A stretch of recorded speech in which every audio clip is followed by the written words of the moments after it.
El mago. Los secretos del inmortal Nicolas Flamel de Michael Scott. Novela de realismo mágico en 55 capítulos. Capítulo 42. Perenelle siguió el fantasma de Alcatraz, que la condujo a través de las mazmorras laberínticas y en ruinas de la famosa cárcel. Intentó adaptar la mirada a la sombría oscuridad de la prisión, agachándose para no golpearse con vigas caídas y manteniéndose constantemente en alerta por si aquellas criaturas se despertaban. No creía que la esfinge se atreviera a aventurarse por esos rincones de Alcatraz, pues, a pesar de su apariencia aterradora, las esfinges eran criaturas cobardes, temerosas de la oscuridad. Sin embargo, la mayoría de los seres que había vislumbrado en el interior de los calabozos eran criaturas nocturnas. La entrada al túnel se hallaba justo debajo de la torre que antaño había contenido el suministro de agua potable de toda la isla. Su estructura metálica estaba oxidada, carcomida por la sal marina. De ella caían gotas de ácido que se acumulaban formando diminutos charcos. No obstante, el suelo de la torre era suntuoso, exuberante, repleto de plantas que se alimentaban de esa misma agua.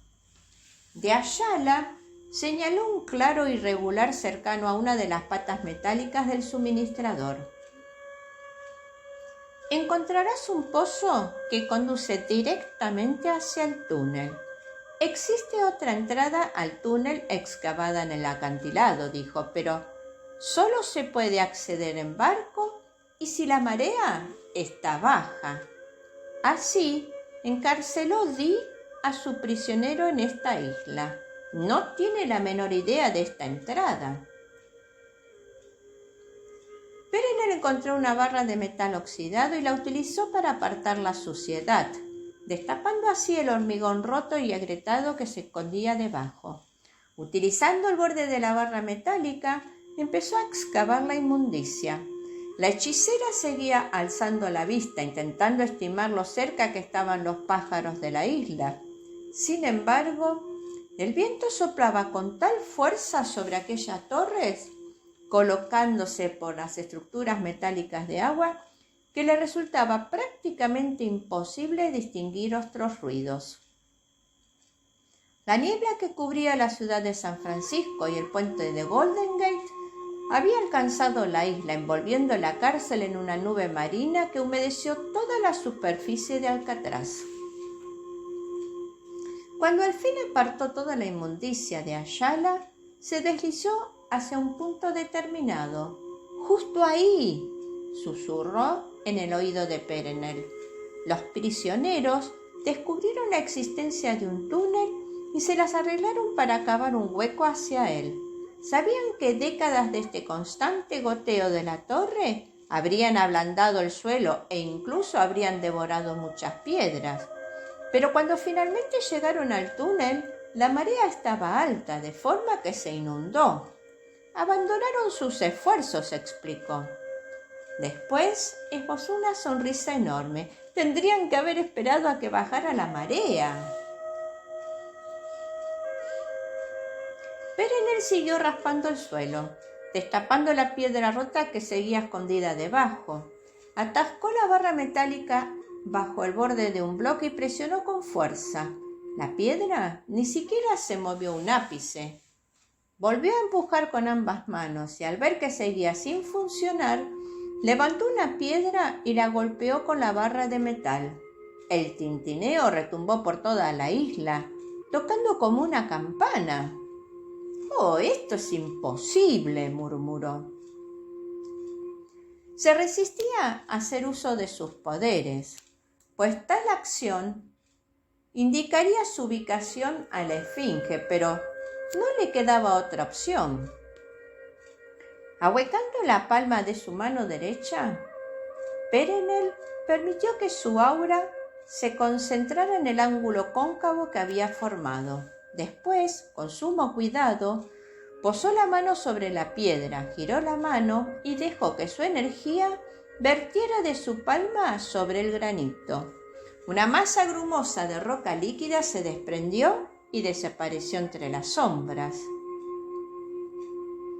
Llevo muerto mucho tiempo. Pensé que había visto maravillas, pero jamás había contemplado algo así, dijo de Ayala, completamente asombrado.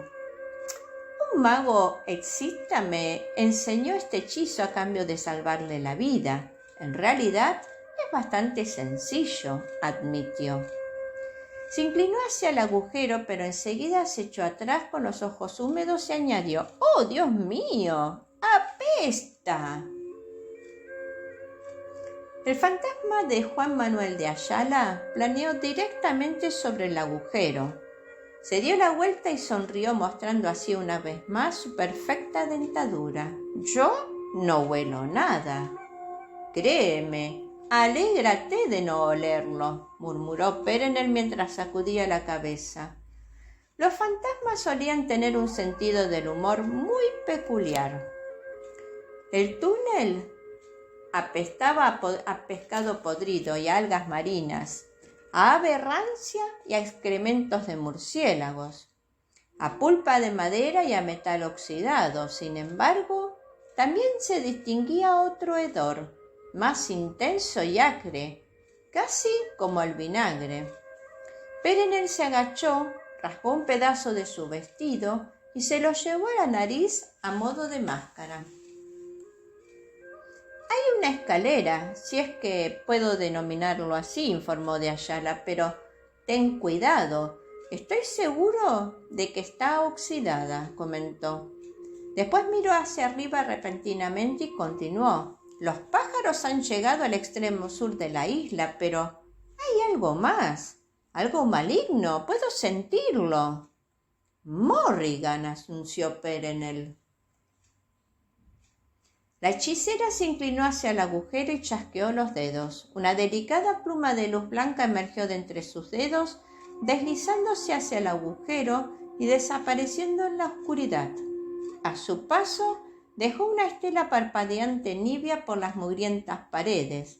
Aquella pluma había iluminado la angosta escalera, que al final resultó ser una serie de clavos colocados en ángulos diferentes en la pared. Los clavos, de poco más de 10 centímetros, estaban cubiertos por una gruesa capa de humedad y óxido. Se agachó, agarró un clavo y tiró con fuerza para comprobar su firmeza. Al parecer, era bastante sólido. Perenel se dio media vuelta y deslizó una pierna por la abertura. Apoyó el pie sobre uno de los clavos y de forma inmediata se resbaló. Retirando la pierna del agujero, se quitó los zapatos planos y se los ató al cinturón. Desde ahí percibía el aleteo de los pájaros. Debían de ser miles, quizá decenas de miles, y todos ellos se estaban aproximando. Sabía que su pequeño gasto de energía para derretir la piedra e iluminar el interior del túnel habría revelado a Morrigan su posición. En pocos instantes, los pájaros llegarían. Perenel introdujo una vez más la pierna en el agujero y rozó el clavo con su pie descalzo. Estaba frío y viscoso, pero al menos podía sujetarse con más fuerza. Agarrándose a la hierba, descendió mientras con el otro pie que se apoyaba en otro clavo. Bajó otro escalón, sujetándose con la mano izquierda en otro clavo. Perenel gesticuló una mueca de dolor. Era una sensación nauseabunda y asquerosa, y entonces no pudo evitar una tierna sonrisa. ¡Cuánto había cambiado! Cuando era niña y por aquel entonces vivía en Quimper, en Francia, chapoteaba por los lagos, pescando mariscos con las manos y comiéndoselos crudos. Había merodeado descalza por calles cubiertas de mugre y barro que cubrían hasta el tobillo. Analizando el clavo antes de seguir descendiendo, Perenel logró introducirse en completo en el agujero. Llegada a cierto punto, un clavo se desprendió bajo sus pies y se perdió tintineando por la oscuridad. Parecía que jamás iba a tocar el suelo. Se recostó sobre aquella pared mugrienta y su vestido veraniego de tela fina se empapó. Sujetándose de forma desesperada, agarró otro clavo. Sintió cómo se le resbalaba entre las manos y durante un segundo pensó que iba a escurrirse de la pared, pero logró agarrarse. «Por los pelos, creí que estabas a punto de entrar en mi mundo», dijo el fantasma de Ayala, materializándose entre la oscuridad justo ante su rostro. «No soy tan fácil de matar», respondió Perenelle sin parar de descender por aquella extraña escalinata. Aunque sería irónico si, después de haber sobrevivido durante décadas a los ataques de Dee y sus oscuros inmemoriales, pereciera en una caída, explicó. Contempló la silueta vaga del rostro que aparecía ante ella y añadió: «¿Qué está sucediendo ahí arriba?». Levantó ligeramente la cabeza en dirección a la boca del agujero, visible por los zarcillos de neblina gris que se inmiscuían por él. «La isla está cubierta de pájaros», respondió de Ayala. «Quizá haya un centenar de miles. Están posados sobre toda la superficie de la isla. La diosa Cuervo se ha dirigido hacia el corazón de la prisión, sin duda. Está buscando a la esfinge». «No tenemos mucho tiempo», avisó Perenelle. Descendió otro peldaño y de forma inesperada su pie se hundió hasta el tobillo en un barro empalagoso. Al fin había llegado al término de aquel angosto agujero. El barro estaba helado y sentía cómo ese frío empezaba a extenderse hacia sus huesos. Algo trepaba sobre sus tobillos. ¿Hacia dónde? Apareció el brazo de Ayala, de un color blanco cadavérico, señalando hacia la izquierda. En ese instante se percató de que estaba sobre la boca de un túnel mal cavado con una pequeña pendiente. El brillo fantasmagórico de Ayala iluminó la capa de telarañas que envolvía las paredes. Eran tan densas que incluso uno podía confundirlas con paredes pintadas de color plateado. «No puedo ir más allá», dijo de Ayala con voz que parecía emerger de las paredes. «Dee ha colocado encantamientos de seguridad y sigiles increíblemente poderosos en el túnel. No puedo cruzarlo. El calabozo que estás buscando está a unos 10 pasos hacia adelante, a mano izquierda». Aunque Perenelle prefería no utilizar sus poderes mágicos, no tenía otra opción. Evidentemente no iba a vagar por aquel puente en una oscuridad absoluta. Chasqueó los dedos y una burbuja de fuego blanco cobró vida sobre su hombro derecho. Desprendía un brillo opalescente que iluminaba el túnel, mostrando cada detalle de cada una de las telarañas. Esa red se entretejía más estrechamente en la entrada del túnel. Podía vislumbrar cómo las propias telarañas cubrían otras telarañas. La hechicera se preguntaba cuántas arañas habría allí. Perenelle dio un paso hacia adelante, con la luz todavía en su hombro, y de repente vio la primera protección que Dee había colocado a lo largo del túnel. Una colección de lanzas de madera con punta metálica estaba implantada bajo el suelo embarrado. El extremo metálico de cada espada mostraba el dibujo de un símbolo ancestral de poder, un jeroglífico cuadrado que podría haber pertenecido a la cultura maya de Centroamérica. Perenelle lograba distinguir al menos una docena de lanzas, cada una de ellas con un símbolo tallado diferente. Sabía que de forma individual los símbolos carecían de significado. Sin embargo, unidos, formaban una increíble red zizagueante de poder que recorría el pasillo con rayos de luz negras apenas perceptibles. Aquello le recordó a las alarmas láser que solían utilizar en los bancos. Ese poder no tenía efecto sobre los humanos, de forma que todo lo que sentía era un temblor y una tensión en el cuello. No obstante, resultaba una barrera impenetrable para cualquier miembro de la raza inmemorial, de la última generación y de las criaturas. Incluso de Ayala, un fantasma, no lograba penetrarla. Perenel reconoció algunos de los símbolos de las lanzas. Los había visto antes en el Códex y también grabados en los muros de las ruinas de Palenque, en México. La mayoría de ellos eran anteriores a la raza humana. Muchos eran incluso más ancestrales que los inmemoriales y pertenecían a una raza que había habitado el planeta hacía milenios. Se trataba de palabras de poder, de antiguos símbolos de seguridad diseñados para proteger o mantener aislado algo que o bien era increíblemente valioso o bien extraordinariamente peligroso. Y a la hechicera se le daba la sensación de que sería lo último. También se preguntaba dónde habría descubierto Dee aquellas palabras. Abriéndose paso entre el barro mugriento, Perenel dio su primer paso sobre el túnel.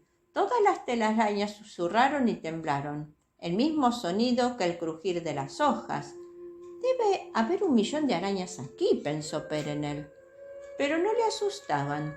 Se había encontrado con criaturas mucho más aterradoras que las arañas, aunque no le cabía la menor duda de que probablemente habría arañas reclusas marrones, viudas negras e incluso suramericanas entre aquella masa de arácnidos. Un mordisco de una podría, sin dudarlo, inmovilizarla e incluso matarla. Perenel desenterró una de las lanzas de entre el barro y la utilizó para apartar las redes. El símbolo cuadrado emitió un resplandor rojo y al rozarlas, las delicadas telarañas sisearon y se retorcieron. Una sombra hirviente, que supuso que era una masa de arañas, se deslizó hacia la oscuridad. Avanzando lentamente por el estrecho túnel, extraía cada una de las lanzas que encontraba. De este modo, se iba deshaciendo de todas las palabras de poder a su paso, desmantelando de forma gradual el patrón mágico. Si Dee se había tomado tantas molestias para atrapar algo en un calabozo, significaba que no era capaz de controlarlo. Perenel quería descubrir de qué se trataba y liberarlo, pero a medida que se aproximaba, mientras la burbuja le iluminaba el pasillo, otra idea se le cruzó por la cabeza.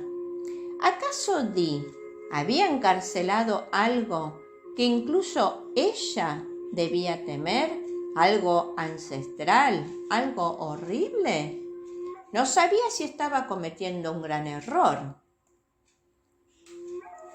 Los barrotes y las entradas del calabozo estaban pintados con símbolos que al mirarlos provocaban un escozor en los ojos.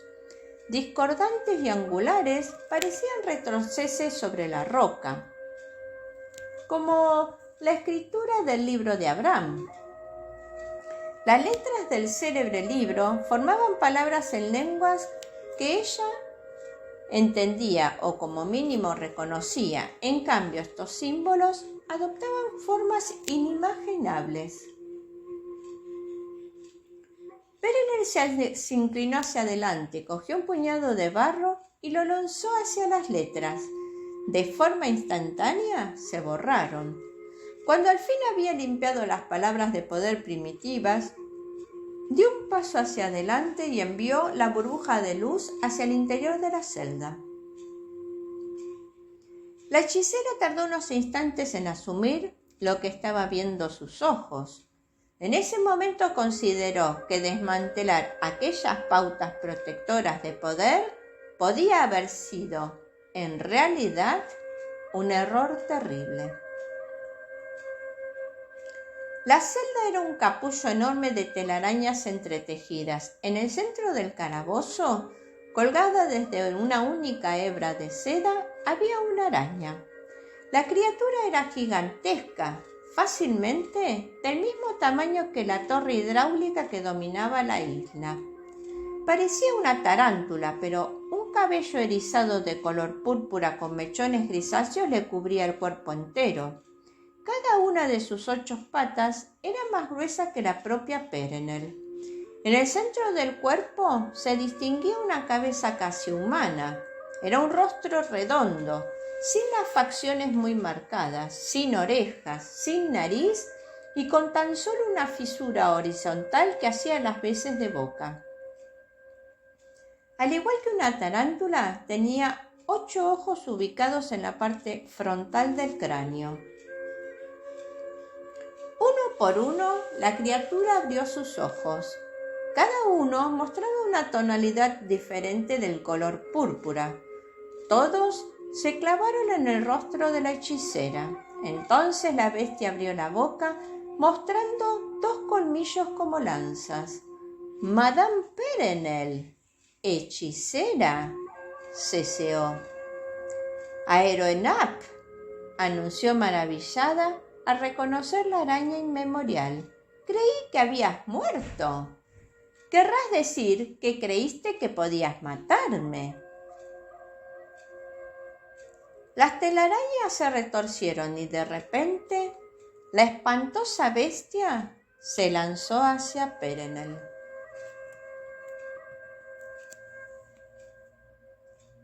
Capítulo narrado, capítulo finalizado. Fifi la Cuentacuentos agradece tu escucha. Anhela que este relato haya sido de tu agrado. Te invita a suscribirte a su canal para que cada domingo de sus estrenos puedas disfrutar.